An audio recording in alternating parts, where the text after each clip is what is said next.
Bagi saya, Flores tidak hanya sebagai tanah kelahiran, tapi juga sebagai tempat saya untuk mengabdikan diri. Pulau yang berada di Provinsi Nusa Tenggara Timur ini memiliki keindahan alam yang luar biasa sesuai dengan dia punya nama yang berarti bunga. Sebagai putra Flores, tentu saja saya sangat cinta dengan tanah leluhur ini.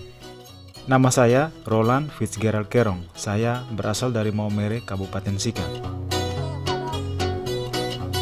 Kegiatan saya banyak dihabiskan untuk mengurus usaha travel keluarga. Ya lumayan toh. Sebagai daerah tujuan wisata, usaha ini cocok untuk dikembangkan. Lagi pula, saya sangat suka traveling, berkeliling untuk mengeksplor keindahan alam dan potensi tanah Flores hingga wilayah pelosoknya. Jadi, pas sudah punya usaha travel sekaligus senang jalan-jalan.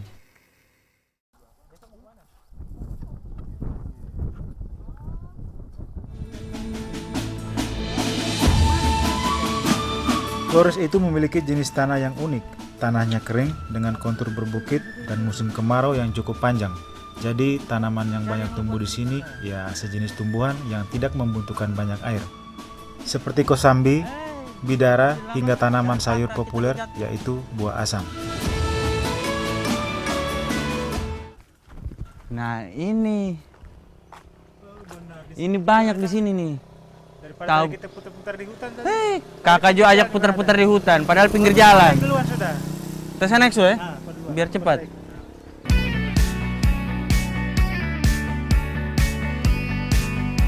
Saya sudah bersama kakak Jelo yang tinggal di Desa Watuliwung, Dusun Wetakara, Kabupaten Sika.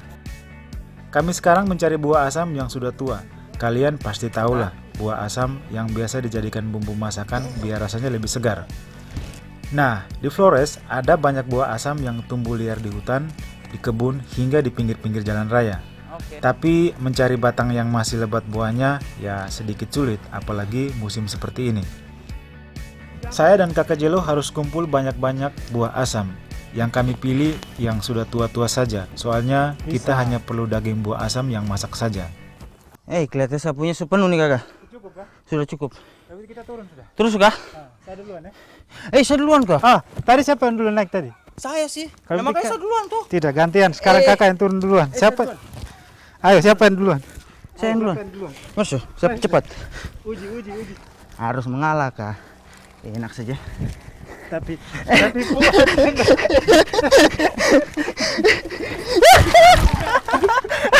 saya bilang apa tadi, saya duluan baik tadi.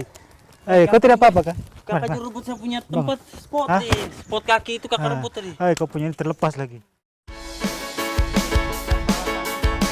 Saya pernah baca kalau nama latin buah asam itu Tamarindus indica. Asam juga biasa menjadi andalan mama-mama sebagai bumbu penyedap berbagai jenis masakan. Mulai dari sayur asam bagi orang Jawa, sayur pindang bagi orang Sumatera, atau bagi kita orang Flores untuk campuran kuah asam yang lezat itu.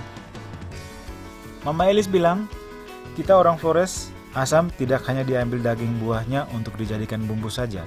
Asam juga bisa diambil daun muda, buah muda, dan juga dia punya biji untuk diolah menjadi makanan atau bahan keperluan rumah tangga lainnya. Banyak manfaatnya. Nah, sekarang saya belajar mengolah biji asam untuk dibuat kue. Kita makan kamu manis. Pakai garam, lombok, asam. Nah. Kulit asam ini keras dan kaku. Kalau sudah tua, kulit akan menebal dan terpisah dari isi dalamnya sehingga mudah untuk dikupas. Mama, ini habis buat apa nih? Habis ini kita cungkil, pisahin isinya sama biji. Cungkilnya bagaimana? Coba mama lihat. Begini, mau kasih contoh ya. Ini. Nah, kalau sudah dikupas, bukan berarti pekerjaan selesai. Mama Elis bilang, kami masih harus kasih keluar dia punya biji. Biji asam itu ternyata diselimuti oleh daging buahnya yang berwarna coklat ini. Daging buah asam inilah yang biasa dijadikan bumbu masakan atau orang Jawa bilang asam Jawa. Nah, karena kami ada di Flores, mulai sekarang ini asam saya kasih nama asam Flores. Walau yang dibutuhkan sekarang hanya daging buah asam, tetapi bijinya juga harus dikumpulkan karena juga akan kita olah nantinya.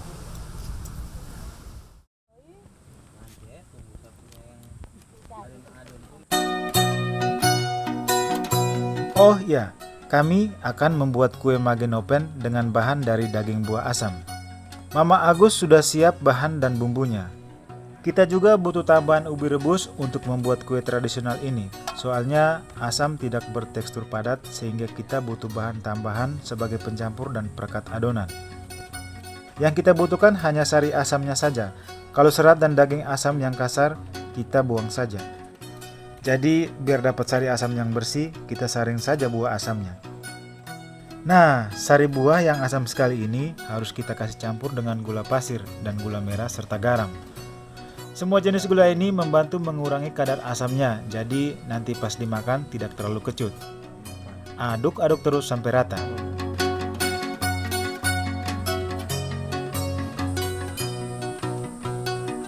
Campuran sari asam dengan gula dan garam harus kita masak dulu. Tujuannya biar sari asam dan gula bisa larut dan tercampur rata, sekalian untuk mengurangi kadar airnya.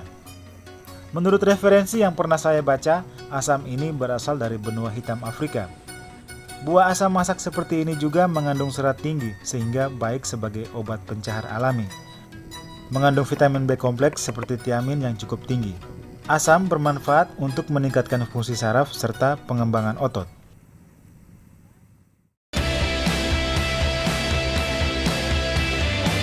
Kalau sari asam sudah masak dan mengental, sekarang kita tinggal bikin adonan saja. Pertama, kita campur ubi dengan tepung kanji.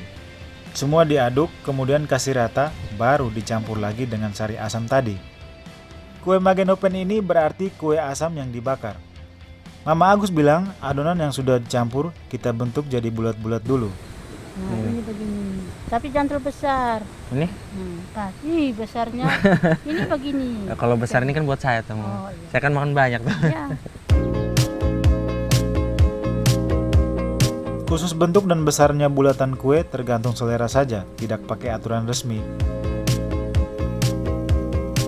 Bulatan kue yang sudah jadi, kita susun dan tusuk dengan bambu kecil jadi sate.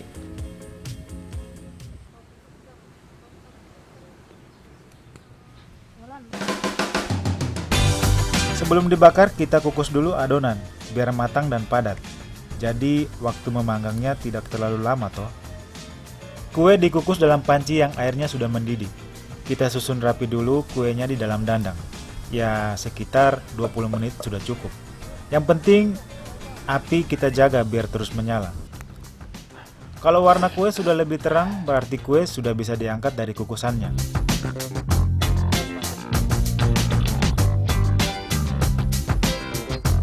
Kue magenopen yang sudah saya kukus masih harus dibakar kembali. Mirip bakso bakar toh. Jangan lupa, kita juga kasih olesan sari asam biar rasanya semakin segar. Aduh, dari tadi saya tunggu di belakang padahal di sini sudah makan-makan. Sambil bakar sate kue magenopen sambil makan, enak toh. Rasa kuenya manis, segar, dan unik. Jadi sate itu tidak harus berisi daging ayam atau sapi, tapi juga bisa dipakai buah asam. Kue ini baru satu contoh manfaat buah asam selain jadi bumbu penyedap, tapi juga bisa dibuat menjadi kue tradisional yang enak. Jadi semua setuju toh kalau alam banyak memberi kita manfaat.